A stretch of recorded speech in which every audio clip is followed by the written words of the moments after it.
next step is irrigation. And for these kind of projects, I usually recommend that you use drip irrigation, because one of the things that as you're putting in, you're taking out lawn where you have to, with a lawn, you have to water every inch of it uniformly. You want to get the whole area watered. With this particular type of landscaping, you're no longer needing to water everything. You're going to be watering the individual plants. There are ways that you can convert. They sell kits to where you can actually take a sprinkler, one of your sprinkler risers, and actually add drip to that. You usually have to add a filter to your system, but Rainbird, I think, who is one of the sponsors of this project, they actually donated some of the material. They offer something you can actually screw into your riser and have drip tubing that comes off of it.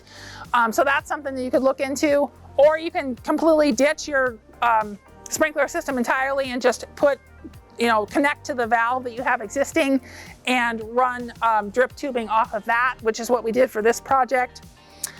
One of the things you do want to make sure that you do is give your mature trees adequate water. So you want to put some tree rings or things around those trees so they get extra water, so that they are used to getting so much water from a sprinkler, you want to make sure that they're still getting enough water once you've taken the sprinklers away. So this is an example of a tree ring which has 3 rings around it. Usually you want to start out from the trunk of the tree about 5 feet or so for your first ring, because you don't want water right at the crown of the tree. You want it in the surrounding area. And then you can kind of go out to the drip line with tubing. Depending on how large your tree is, you might need 2 or 3 rings of tubing.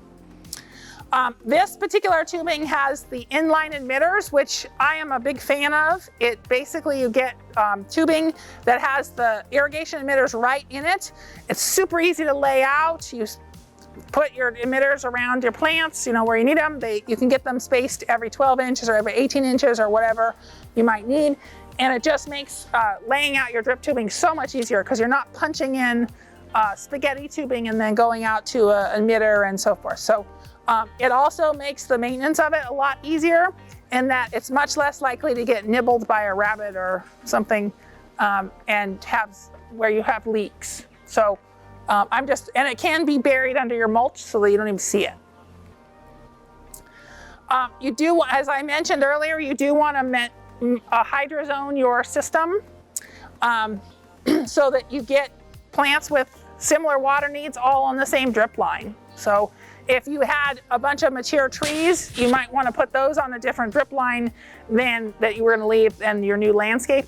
Or if you think that you're going to water all about the same, just make sure you give your mature trees more emitters so they get more water during the same time you're going to water your other plants.